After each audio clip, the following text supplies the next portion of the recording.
Bonjour les amis, j'espère que vous allez bien, que vous êtes en pleine forme pour ce début d'été. Je suis très heureuse d'être là avec vous aujourd'hui et je vais vous partager les énergies du ciel de la prochaine pleine lune qui se forme le 3 juillet prochain à 13h37 heure de Paris dans l'axe Cancer-Capricorne. Donc la lune se trouvera elle en Capricorne à 11 degrés et le soleil lui fera face à 11 degrés du signe du Cancer. Alors c'est une pleine lune, donc comme vous le savez, c'est un moment d'apogée dans le cycle lunaire, c'est-à-dire que la lune est pleinement éclairée. Donc elle nous permet de prendre conscience de certaines choses, de récolter également ce qu'on a pu semer depuis le début du cycle. Et donc c'est un moment, on va dire, idéal pour réajuster, rééquilibrer certains aspects de notre vie. Et puis de réajuster effectivement ce qu'on a pu commencer à mettre en œuvre en début de cycle, hein, ce qu'on doit affiner peut-être ou améliorer. Donc c'est un moment idéal pour regarder ça, prendre le temps de prendre conscience pour avancer ensuite sur la deuxième partie du cycle lunaire jusqu'à la prochaine nouvelle lune. Donc ici, nous sommes dans une pleine lune qui va faire plein feu, on va dire quand même, sur la vie relationnelle. Alors, je dis ça parce que nous avons un seul carré entre la planète Uranus et Vénus et Mars, qui se trouvent eux dans le signe du Lion et Uranus donc en Taureau. Et on a comme un moment de tournant. Ça peut prendre une tournure d'ailleurs qu'on n'attendait pas forcément sur le plan relationnel.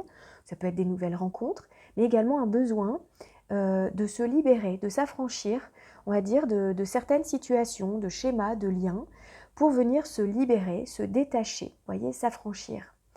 Et avec Uranus, c'est vrai qu'il y a toujours un petit peu l'effet de surprise comme ça, quelque chose qu'on n'attendait pas forcément.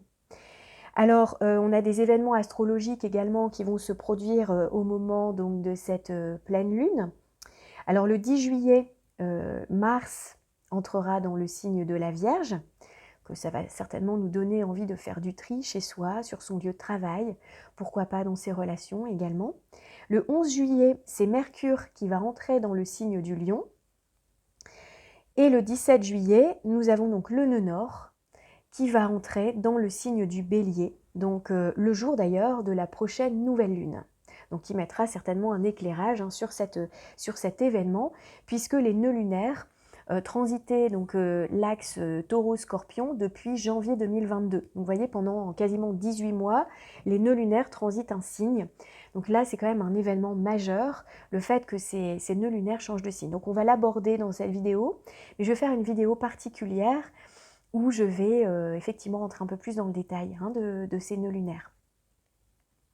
Et puis Vénus qui entrera en rétrogradation ce mois-ci, le 23 juillet, mais ça sera au moment de la prochaine nouvelle lune. Donc j'en ai déjà parlé d'ailleurs si ça vous intéresse, dans ma précédente vidéo sur la nouvelle lune dernière, la nouvelle lune du 18 juin. Donc je ne l'aborderai pas forcément parce qu'on a déjà pas mal de choses à étudier ensemble pour cette pleine lune. Mais si vous souhaitez avoir des informations sur Vénus rétrograde, je l'ai abordé avant et je vais refaire une vidéo là dans quelques jours sur cette rétrogradation parce qu'elle va être importante. Voilà, alors pour revenir à cette pleine lune du 3 juillet, les personnes qui vont être le plus impactées par cette pleine lune vont être bien sûr les personnes qui ont des planètes ou des points dans le signe du Capricorne et du Cancer, dans les signes du Bélier et de la Balance également, qui vont recevoir donc en carré cette pleine lune. Et pour les taureaux, les vierges, les scorpions et les poissons, donc ça sera une pleine lune plus douce, plus facile peut-être à passer, puisque ils vont recevoir un aspect de trigone ou de sextile avec cette pleine lune. Et les signes du Sagittaire, des Gémeaux, Lion et Verseau, seront un petit peu moins impactés, on va dire. Enfin, en tout cas, quand on a des planètes dans ces signes-là, on ne sera pas forcément touché par des aspects directs. Donc voilà, ça sera peut-être un petit peu moins impactant. Alors la Lune en Capricorne, qu'est-ce qu'elle vient nous raconter ? Donc en Capricorne, la Lune, elle se trouve dans le signe opposé au signe qui est le sien, puisque la Lune maîtrise le signe du Cancer, donc là où se trouve le Soleil. Donc c'est une Lune là qui se trouve, on dit, en exil, et elle se trouve plus introvertie, elle intériorise beaucoup plus les émotions. La lune, hein, qui représente eh bien, les émotions, notre vie intime, personnelle, notre inconscient, notre lien à notre famille, donc à nos proches, hein, quelque part. C'est également le lien à notre lieu de vie et c'est le lien au passé, à nos racines également, donc à tout ce qui est également de l'ordre du transgénérationnel. Et ce sont nos besoins de sécurité. Donc la lune en Capricorne, eh bien, elle n'est pas forcément très à l'aise pour pouvoir s'exprimer pleinement. Elle est un petit peu plus retenue sur la réserve. Elle est plus froide, un petit peu plus réservée. Mais elle a ce côté de cette énergie du Capricorne où on va trouver eh bien, une lune ambitieuse, rigoureuse, qui va prendre des responsabilités, qui va être productive, qui va avoir envie de s'engager dans le travail, hein, dans un aspect un petit peu plus concret au niveau de l'activité. Donc, elle va être concrète, elle va être prévoyante, elle va être un petit peu calculatrice, donc pour l'avenir, économe aussi, pourquoi pas. Voilà, donc en tout cas, il y a quand même une grande force de travail qui va permettre de concrétiser, de venir manifester ce qu'on a envie de réaliser. Dans l'énergie du Capricorne, c'est une énergie concrète, de matérialisation. On est dans un signe de terre. Voilà, donc cette lune en Capricorne, eh bien, elle est également douée de patience, de sagesse, elle est calme, pondérée, et elle aime également se retirer un petit peu du monde, vivre, pourquoi pas des moments également de solitude pour pouvoir eh bien, se relier hein, à l'intérieur de soi et s'isoler hein, quelque part. Ça peut être un besoin pour retrouver un équilibre émotionnel, pourquoi pas, voyez. Donc dans cette méditation, cette contemplation. Et lui, le soleil en cancer, eh bien, il est un petit peu à l'opposé de tout ça. Donc lui, il va être dans la vie émotionnelle, hein, donc il va être beaucoup plus dans la sensibilité, l'intuition, il va être maternant, va avoir besoin de prendre soin des siens, de sa famille, de ses enfants. Et puis, on va avoir besoin également de développer sa sécurité intérieure. Alors, on est quand même dans l'axe, en cancer capricorne, dans l'axe de la sécurité. Et dans l'axe également de la réalisation de soi. Donc là, ça va être important, je crois, d'écouter ses besoins, d'être à l'écoute de soi, de ses ressentis, de ses proches également, mais de trouver cet équilibre hein, un petit peu entre les deux, donc entre l'axe, entre le cancer et le capricorne, de venir trouver l'équilibre entre ces deux énergies, donc entre le besoin de se réaliser professionnellement dans ses activités, et aussi le besoin donc de prendre soin des siens, de sa famille, de ses propres besoins, de s'écouter soi, voyez. Donc c'est vraiment, je dirais, ouais, trouver ce juste équilibre. Alors je vais vous proposer plusieurs idées peut-être qui vont résonner en vous ou pas, voir hein, comment vous viviez les choses. Alors l'idée, ça serait pendant cette pleine lune de voir de quoi on aurait besoin de se détacher émotionnellement. Parce que la lune en Capricorne, elle se détache un peu, elle a besoin d'être autonome, ne pas dépendre. Hein. Chez le cancer, par contre, on peut trouver une certaine forme de dépendance à l'autre, avoir peur de l'abandon, avoir besoin des siens, d'être entouré pour se sentir en sécurité. Et au contraire, en Capricorne, on est dans le signe de la maturité, on est dans le signe de la responsabilité, du détachement émotionnel. Donc c'est à un moment donné, de quoi on aurait besoin de se détacher émotionnellement, de quelle personne, de quelle situation. Vous voyez un petit peu comment ça peut résonner en vous. Alors peut-être qu'on aura besoin de poser également certaines limites. Donc certaines limites peut-être par rapport à sa famille, aux siens, à ses proches, ou avec soi-même, hein, déterminer des nouvelles limites, ou dans son travail, c'est possible aussi. Venir dire voilà, aujourd'hui j'ai besoin de trouver un équilibre dans ma vie professionnelle et dans ma vie personnelle. Donc c'est quelles sont les limites que je peux poser pour trouver justement cet équilibre.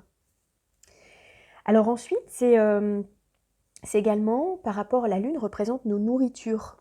Donc dans le signe du Capricorne, on peut se trouver aussi à devoir peut-être moins dépendre de certaines nourritures, donc aller vers quelque chose de plus raisonnable, même en termes de consommation.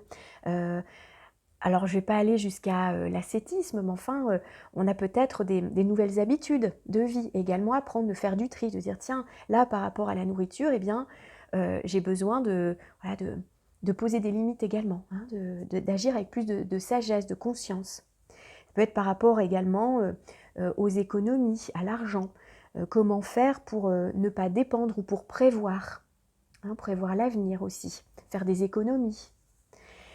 Et voir dans quel domaine de notre vie on aura besoin d'être plus raisonnable, plus responsable. On a besoin de se maîtriser davantage.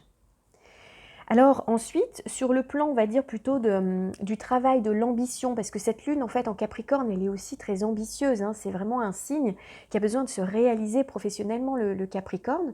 Donc là, ce qu'on peut se dire, c'est que si on met de la rigueur, de l'organisation, de la discipline dans notre activité, dans nos activités, eh bien, on peut se réaliser et concrétiser ce qu'on souhaite. Mais c'est sûr que ça demande eh bien, de canaliser son énergie, de faire des efforts, d'avoir du courage, de la détermination pour avancer, pour aller jusqu'au bout, être persévérant dans son travail. Et si on fait ça, vous voyez, si on planifie, si on organise, eh bien, on peut trouver satisfaction et récolter le fruit de son labeur. Donc ça, c'est hyper important. Avec cette lune en Capricorne, ça vient nous parler de ça. Donc c'est-à-dire qu'on récolte le fruit de nos efforts. Donc si vous avez besoin, vous visez un objectif précis, vous avez une ambition particulière, c'est le moment, j'allais dire, de travailler, quoi, de s'organiser, de faire un petit peu plus d'efforts pour eh bien, en récolter les bénéfices, voyez, et avoir du résultat. Donc ça, c'est hyper intéressant de canaliser, vraiment de mobiliser son énergie pour être plus productif. Alors ensuite, pour certains ou certaines, eh bien, ça peut être le début d'un nouveau travail, pourquoi pas, ou d'une nouvelle mission, ou même si vous êtes indépendant, hein, d'une nouvelle activité peut-être. Et pour certaines personnes, le signe du Capricorne peut représenter également le début et la fin des choses. Donc c'est un signe cardinal qui peut représenter un élan, donc un démarrage, vous voyez, le début de quelque chose. Et en même temps, Saturne, il peut venir aussi casser, donc c'est le signe de Saturne, hein, le Capricorne. Donc cette énergie saturnienne, elle peut venir également terminer, elle peut venir casser ce qui est trop bancal. Parce que le signe du Capricorne, il a besoin de se sentir en sécurité sur des bases solides. Donc tout ce qui ne tient plus dans nos vies, ce qui est un peu bancal, donc en termes, on va dire, relationnels, dans certaines situations, dans certains conditionnements, certains schémas, ça peut être une fin des choses. Donc là, comme on a quand même également des questions relationnelles, où il peut y avoir des tensions, effectivement, ça peut être mettre fin à une relation ou à un schéma relationnel qui ne nous convient pas, hein, de se détacher, vous voyez, de prendre du recul par rapport à une situation, de faire du tri, pourquoi pas, de faire des choix, que ça soit, comme je disais, hein, dans certains liens qu'on peut avoir, notamment dans des liens toxiques, des liens qui nous font du mal, ou qui ne nous nourrissent plus, qui ne sont plus nourriciers pour nous. Ça peut être la fin des choses pour certaines personnes. Donc, pour gagner en liberté, en autonomie, et je dirais, l'idée, ce serait de ne pas avoir peur peut-être de se sentir seul quelque temps, d'être un peu plus avec soi, un peu plus avec soi-même, pour faire le point. Et voilà, donc je dirais surtout ce qui peut être intéressant, c'est de regarder bien évidemment dans quelle maison astrologique, donc dans quel secteur de vie concret, se forme cette pleine lune, hein, dans quel axe est activé par le soleil et la lune. Donc la lune, si elle se trouve dans une maison particulière, ça viendra donner un message dans lequel justement, peut-être important de restructurer, de s'organiser, de faire du tri également, possiblement. Hein.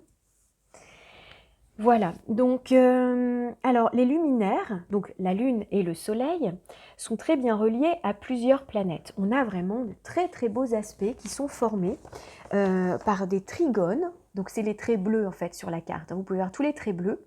Donc on a d'ailleurs, je vais vous montrer ici, vous voyez en fait, hein, on a ce qu'on appelle une figure de baquet ou de bateau formé donc par les luminaires avec Saturne, avec notamment Jupiter, avec Uranus. Donc c'est une pleine lune, on va dire, qui est très bien reliée à Saturne, qui est le maître de cette pleine lune. Donc c'est très constructif, c'est-à-dire que le Soleil, lui, est relié en trigone à Saturne, et la Lune en sextile. Ce sont des aspects qui permettent de trouver une harmonie, une fluidité, des possibilités. Donc je dirais que là, Saturne va aider à construire. Donc tout ce qu'on veut, on va dire, concrétiser, matérialiser, ça va être facilité par Saturne qui donne son soutien. Voilà. Alors la pleine lune est également sextile à Jupiter. Donc là, c'est également Jupiter, la planète de la croissance, de l'expansion, du volume, de la chance, des opportunités, des possibilités qu'on va vouloir faire entrer dans sa vie. Donc là, c'est un aspect très constructif en termes d'ouverture et de potentiel. Donc c'est-à-dire qu'on peut avoir de la chance, ou on peut créer sa chance. Je dirais que c'est surtout ça avec Jupiter, c'est qu'on est positif, optimiste et on peut créer sa chance. Donc là, on a vraiment des soutiens de taille avec Jupiter, avec Saturne qui vont nous faire du bien et qui vont nous soutenir dans nos activités. Et d'ailleurs, on peut constater que Saturne et Jupiter, donc les deux planètes sociales, eh bien, forment un très bel aspect de sextile ensemble. Donc ça veut dire que là, on peut construire. C'est-à-dire quand on a des projets là, on peut avoir des facilités pour foncer, aller de l'avant, prendre des risques modérés qui soient à la fois des ouvertures, des risques qu'on peut prendre, mais qui soient constructifs. On y va quand même étape par étape pour construire dans le temps. Donc ça, ce sont des très beaux soutiens qu'on a. Et également, donc la Lune est très bien reliée à la planète Uranus. Donc, alors l'aspect se trouve à 10 degrés d'orbe, mais quand même, on peut compter ça, on peut compter l'aspect pour moi entre la Lune et Uranus, qui forme un trigone. Donc également un très bel aspect d'harmonie, d'équilibre, de fluidité, qui nous pousse au changement, à la libération, également à l'indépendance quand on en a envie aussi. Donc, tout dépend de ce que vous vivez, mais là, c'est des changements positifs qu'on peut mettre en place dans sa vie. Alors, le Soleil est également donc conjoint à Mercure, et la Lune est opposée à Mercure, donc Mercure qui se trouve dans le signe du Cancer. Donc là, la communication va être au cœur, j'allais dire, de cette pleine Lune. Quand même, il y a ici Mercure, la planète de la communication, des échanges avec les autres, des liens de proximité qu'on peut avoir et qu'on peut créer aussi, notre manière de comprendre le monde. Là, il va y avoir un éclairage, c'est-à-dire que la pleine lune va éclairer Mercure.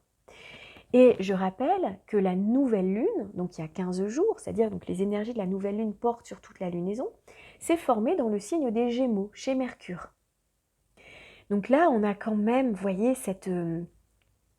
ces énergies, ces influences, on va dire mercuriennes, qui sont très présentes, qui vont nous donner envie de communiquer, de nous relier aux autres, d'avoir une discussion importante, pourquoi pas avec les autres, de se préoccuper de sa communication, soit dans notre vie privée, ou ça peut être d'ordre professionnel, quand on a besoin d'ouvrir de partager peut-être des savoirs, de communiquer son savoir-faire, pourquoi pas, ou d'écrire, ou de partager par oral. En tout cas, les questions de communication vont être très présentes.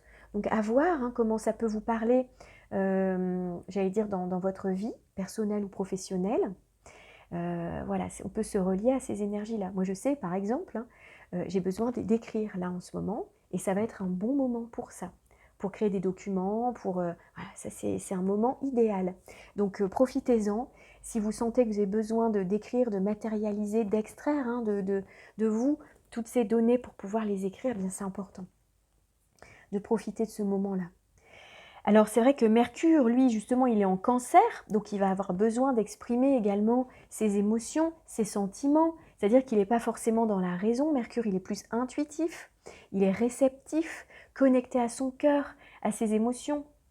Et il est opposé à la Lune qui, elle, est plus froide, plus réservée, plus sur la retenue de l'expression des émotions. Donc peut-être qu'on aura là une forme de dissonance à dépasser en termes d'expression de soi au niveau de ses émotions, de ses ressentis. Donc à voir, essayer de comprendre ça et trouver la complémentarité pour être juste dans sa communication.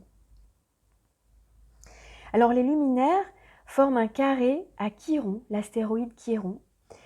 Et je dirais que là, je ne vais pas rentrer dans beaucoup de détails, mais juste pour vous dire que peut-être possiblement, une blessure du passé peut se réveiller, peut être mise en lumière, pour être libérée, pour être transformée. Et d'ailleurs, Vénus, on va aborder après hein, le carré d'Uranus à Vénus et Mars, mais Vénus, elle forme un trigone à Chiron, le guérisseur blessé, et celui qui détient les clés de guérison. Donc, il est possible que dans cette pleine lune, on puisse guérir d'une blessure en lien soit avec la valeur de soi, avec l'estime de soi, ou également dans un lien d'amour, c'est possible, dans un lien amical, on peut guérir de quelque chose. Ou en lien également avec l'argent, parce que Vénus représente les valeurs également matérielles. Donc en trigone, c'est un très bel aspect qui permet de la fluidité, de l'harmonie, de la pacification, un aspect d'abondance, de facilité. Donc je crois que là, il y a possiblement, voyez dans vos liens peut-être, ou par rapport à votre manière de vous valoriser, de vous aimer vous-même, de vous estimer, d'estimer vos qualités, vos dons, vos talents, de voir que là, il peut y avoir quelque chose qui soit mis en lumière pour être guéri, pour être en tout cas amélioré. Donc voilà. Alors, comme on parle de Vénus, donc la déesse de l'amour, la planète qui nous met en lien avec les autres dans les liens affectifs, hein, c'est l'affect, et bien là, Vénus en carré à Uranus peut nous parler d'un grand besoin d'indépendance et de liberté dans les relations affectives. C'est-à-dire que là, Vénus, elle ne va pas tellement supporter les contraintes, c'est-à-dire ce qu'on va vouloir lui imposer. Elle a vraiment besoin de liberté, elle a besoin d'air, quoi, un besoin d'indépendance, et aussi un besoin de changement. Donc tout ce qui est pesant, j'allais dire, ou qui vient mettre des contraintes, ou qui serait toxique, ou qui serait gênant, il est possible, là, pendant cette période, qu'il y ait des ruptures de liens, c'est tout à fait possible, ou des changements, ou le besoin de se libérer d'une certaine forme de schéma. Hein. Ça peut être des schémas répétitifs aussi qu'on a dans notre vie. Hein. Vous savez, ce karma qui peut se rejouer, là, on a besoin de se libérer de ça. Donc, il y a quand même une force des énergies de rupture qui sont quand même assez fortes, mais également de rencontres. C'est possible qu'on soit tenté justement par le fait d'avoir besoin d'ouvrir, de rencontrer d'autres personnes. Voilà. Ça peut être d'ailleurs des rencontres inattendues, originales, voyez. Voilà. Donc Mars, qui est également en carré à la planète Uranus, ça amène aussi de la nervosité. On peut avoir un côté comme ça un petit peu électrique. Donc en soi, on peut se sentir un peu nerveux comme ça, et également avec les autres. Donc possiblement, c'est également ce besoin de liberté, d'indépendance, qu'on nous laisse tranquille quelque part, et Mars, là, ne supporte aucune contrainte. Donc l'agitation peut être quand même là à l'intérieur, ça crée comme de l'excitation, la nervosité également. Et puis notre manière d'agir, donc Mars, qui est notre action, l'élan vital qui nous pousse à l'extérieur, c'est notre dynamisme. Les défis qu'on a envie de relever, ce sont nos désirs également, notre affirmation de soi. Donc Mars, là, ici, dans sa manière d'agir, il peut être un peu brusque, un peu brutal. C'est possible qu'il y ait de la colère, je sais pas forcément des disputes, mais de l'agressivité, des tensions avec certaines personnes. Et on peut réagir un petit peu au quart de tour. Et avec Vénus, c'est un peu pareil aussi. Voilà, donc c'est pas toujours sur le plan relationnel un moment qui peut être doux. Mais on sait bien que tout ce qui se présente comme ça dans nos vies, c'est parce qu'on en a besoin. On a besoin à un moment donné de se libérer de quelque chose qui nous pèse. Uranus, il vient libérer, déconditionner, il vient nous affranchir et nous apporter le changement également dont on a besoin. Et je crois que là, en carré, il y a vraiment un changement de forme, il y a quelque chose de nouveau qui est en train d'apparaître. Et c'est vrai qu'on peut manquer de souplesse, hein. Clairement, c'est pas un moment où on peut être toujours très souple avec les autres. Voilà, on peut être un peu rebelle également. Il y a l'idée d'être dans un côté comme ça anticonformiste, réformateur, où on n'est pas d'accord. Dans ce cas-là, on peut être dans la rébellion. Donc, en plus, Mars et Vénus forment un quinconce assez précis à Pluton. Donc Pluton qui est revenu en Capricorne. Donc là, possiblement, il y a un défi quand même à relever et ça peut être assez explosif par moment, pourquoi pas, douloureux, il peut y avoir juste une crise. Mais vous savez, les crises nous amènent à prendre une décision, à se positionner. Mars, là, il a vraiment besoin de se positionner, clairement. Donc dans une situation, un schéma, une relation, hein, quelque chose doit se transformer, doit finir, pourquoi pas, ou doit changer. Donc voilà un petit peu, j'allais dire, pour le contenu de cette, on va dire, de cette pleine lune principalement. Alors, j'ai envie pendant cette vidéo d'aborder avec vous l'axe des nœuds lunaires, puisque vous savez, les nœuds lunaires vont changer de signe à partir du 17 juillet prochain, au moment de la nouvelle lune. Et du coup, si vous voulez, je crois que c'est quand même important de faire un peu le bilan du transit des nœuds lunaires qui a eu lieu donc, dans l'axe Taureau-Scorpion depuis janvier 2022 jusqu'à ce mois de juillet 2023. Alors les nœuds lunaires sont par essence l'axe évolutif de l'être. C'est-à-dire que le nœud nord, c'est la direction que nous sommes invités à suivre pour apprendre de nouvelles leçons de vie, pour grandir, pour s'épanouir, s'accomplir davantage.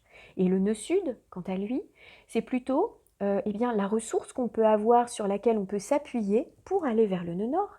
Mais globalement, c'est plutôt ce qu'on est invité à quitter, vous voyez, sous une certaine forme pour aller vers le nœud nord. Donc c'est sur, on va dire, le plan collectif, puisque les nœuds lunaires ont une influence karmique, bien évidemment, sur l'humanité tout entière, donc sur le plan collectif, mais également dans nos vies personnelles. Donc, ces nœuds lunaires en taureau-scorpion nous ont invités à vivre une période d'introspection pour aller sonder au fond de soi, donc l'énergie scorpion, le nœud sud, à regarder avec lucidité, recevoir des révélations sur notre manière d'agir, d'être, de nous comporter, sur le plan collectif comme personnel. Et le nœud sud nous a invités à quitter la complexité, les difficultés, les séparations qu'on a eues, les problématiques, pour aller vers la simplicité du signe du taureau, le calme, l'apaisement, la douceur de vivre, la vie plus confortable, profiter de la vie, être dans des liens affectifs apaisés. Donc l'invitation, c'était quelque part de quitter ce qui était polluant, toxique pour nous, donc dans notre vie en général, pour trouver eh bien, un apaisement. Donc ça, c'est très résumé, mais je dirais que c'est vraiment laisser les peurs de côté, les angoisses, les difficultés rencontrées, les séparations, les abus de pouvoir, les jeux de pouvoir avec les gens, la domination, enfin en gros tout ce qui a pu nous faire souffrir dans le passé, voyez, c'est de le laisser derrière, de faire du nettoyage pour, donc, mais de regarder en face bien évidemment, pour le nettoyer, le laisser partir et aller vers une tranquillité d'esprit. Donc c'est possible qu'on ait eu affaire à des situations qui nous ont fait beaucoup travailler pendant ce temps-là. Mais maintenant, on va passer à autre chose. Il y a une nouvelle énergie, une nouvelle leçon qui s'invite avec le nœud nord qui va entrer dans le signe du bélier et le nœud sud dans le signe de la balance. Voilà. Donc je vais juste résumer là, dans cette vidéo, pour pas que ce soit trop long, je vais résumer ce que va nous inviter à vivre cet axe lunaire, des nœuds lunaires en bélier balance. Mais je vais faire une vidéo dédiée pour entrer plus dans le détail, donc je vais la poster là dans quelques jours. Alors, quand les nœuds vont changer de signe, à partir du 17-18 juillet 2023, donc jusqu'au 12 janvier 2025, pendant 1 an et demi, c'est l'axe relationnel qui va être activé. Donc, ça veut dire que là, nous allons être invités à travailler la relation à nous-mêmes et à l'autre, à travailler notre affirmation de nous, notre identité, notre individualité, pour être dans notre vrai positionnement, dans l'affirmation de soi, réveiller notre côté combatif, notre courage, notre détermination. Vous savez, le signe de la balance, c'est le signe du nous. Et le signe du bélier, c'est le signe du je, J-E. Donc là, ça va être je crois, dans la relation à l'autre, vraiment, de développer des valeurs personnelles, d'affirmer sa personnalité, plutôt que de vouloir faire plaisir à l'autre. D'être plus indépendant, plutôt que d'être dans une forme de dépendance, vous voyez. De cesser de faire toujours des compromis pour faire plaisir, mais d'être dans sa vérité. Donc on va rentrer dans plus de détails, bien évidemment, mais ça va être un nouveau travail et des nouvelles énergies, peut-être que vous allez ressentir au moment j'allais dire, où ces nœuds lunaires vont changer de signe. Et puis alors, comme de par hasard, on va être donc chez Mars et Vénus, puisque le signe du Bélier, eh bien, son régent, son maître, c'est Mars. Et le signe de la Balance, eh bien là, on est chez Vénus. Donc, au moment où les nœuds vont changer de signe, Vénus, la planète donc des relations, la planète de la Balance, va rétrograder quelques jours après, le 23 juillet. Voilà, donc il y aura un travail quand même là sur le plan relationnel, je crois, qui va pouvoir s'opérer. Donc, comme je vous ai dit, je vous en parlerai davantage dans une prochaine vidéo. Et pour terminer, donc, eh bien, je voulais vous présenter une pierre qui va pouvoir nous aider dans cette pleine lune à vivre pleinement les énergies. Alors, où est-ce que je les ai mises? Ici. Donc, c'est l'œil de tigre. Donc, l'œil de tigre, je crois que vous avez tous vu. Hein, alors, pour ceux qui s'intéressent bien sûr à la lithothérapie, vous connaissez bien cette pierre. Et pour ceux qui connaissent peut-être moins bien, je vais vous en montrer ici quelques-unes. D'ailleurs, je porte déjà l'énergie, ici un bracelet en œil de tigre, pour me préparer à cette pleine lune, puisqu'on ressent déjà les énergies maintenant, on va dire, quelques jours, 2-3 jours avant. Alors, vous voyez, l'œil de tigre, hein, c'est assez reconnaissable, c'est une pierre qui est un petit peu dans des tons sombres, ocre, comme ça, vous voyez, dans les tons dorés un peu, avec des couleurs différentes, un brun un petit peu plus foncé, ou parfois un petit peu plus doré, avec un beau reflet. Voilà. Alors donc, je vais vous partager la lecture, pour ceux que ça intéresse, donc de l'œil de tigre, et je trouvais que ça résonnait très bien avec ces énergies de la lune en Capricorne et du soleil également en Cancer, et de cette problématique potentiellement relationnelle qu'on peut traverser. Alors, l'œil de tigre régule votre rapport sur le plan émotionnel en vous aidant à trouver le juste équilibre entre vous laisser balloter par les événements et vous crisper à la moindre contrariété. À son contact, vous mettez la juste distance entre vous et votre environnement. Ainsi, laissez-vous agir votre sensibilité sans pour autant vous laisser emporter par les choses. Il apporte une régulation émotionnelle. Il vous permet de devenir spontané, de ne plus vivre l'émotion comme un handicap social, mais comme une force. En libérant les charges émotionnelles du passé et celles du présent, l'œil de tigre vous invite à redécouvrir les multiples aspects de votre sensibilité au quotidien. Les émotions, la sensibilité, là on est avec la lune et avec le signe du Cancer. Donc voilà, cette pierre vous invite à profiter de la richesse considérable des informations que votre réceptivité à fleur de peau vous apporte. Voilà, donc elle vous met en contact avec votre environnement de façon naturelle, sans carapace, car celle-ci ne devient plus nécessaire. Donc on peut nettoyer l'œil de tigre par trempage dans l'eau. Et j'avais juste envie de compléter le message ici avec ce livre ici, donc 70 pierres pour retrouver l'harmonie. Donc elle renforce la force et le courage. L'œil de tigre, pierre protectrice et solaire, stimule l'estime et la confiance en soi. Donc là, on en a parlé, avec cette Vénus qui forme un carré à Uranus. Il vous montre que vous êtes le ou la seule en droit de déterminer votre valeur. Ce n'est pas le regard des autres qui vous définit. Il favorise la prise de décision et la justesse dans tous les projets professionnels. Donc là, on est aussi avec l'énergie du Capricorne. Cristal d'affirmation et de protection, il dissout les dépendances affectives et vous apprend à vous entourer de proches qui vous méritent et vous soutiennent. Grâce à lui, vous saurez déterminer vos aspirations et vos vrais besoins. Faire le tri entre les désirs et la réalité. Avec ses polarités yang et son énergie d'action, c'est l'amulette des timides et des procrastinateurs. Donc ça aide à se mettre en action, hein, ce qu'on disait un peu tout à l'heure. Et j'aime bien ici la symbolique de l'oracle. Vous avez la capacité de mener à bien vos projets. Croyez simplement en vous. Voilà, c'est un très très beau message. Voilà, donc j'avais envie de partager les belles influences, les belles vertus de cette pierre magnifique, l'œil de tigre très puissante, hein, protectrice également. Voilà, donc je vous invite à la porter en bracelet ou par une petite pierre que vous pouvez vous procurer, de la porter sur vous ou de dormir, hein, la pierre sous l'oreiller, pourquoi pas. Et si vous ressentez le besoin de la purifier, hein, si c'est un petit peu chargé émotionnellement, eh bien vous pouvez la laisser tremper un peu dans l'eau froide ou la passer sous l'eau froide en visualisant juste la purification de la pierre. Ouais, c'est important de bien purifier hein, ces cristaux régulièrement. Voilà, je vous remercie infiniment pour votre écoute, pour votre présence, pour vos messages bienveillants. Merci également aux nouveaux abonnés. Merci également de vous abonner là si vous le souhaitez. Hein, ça permet toujours de diffuser davantage la vidéo et puis les messages que je partage. Donc merci à vous. Et si vous avez des questions, bien je suis là pour y répondre. Pour toutes les personnes qui souhaitent un accompagnement personnalisé, je continue pendant l'été. Je vais juste faire une petite pause au mois de juillet, je m'en vais quelques jours.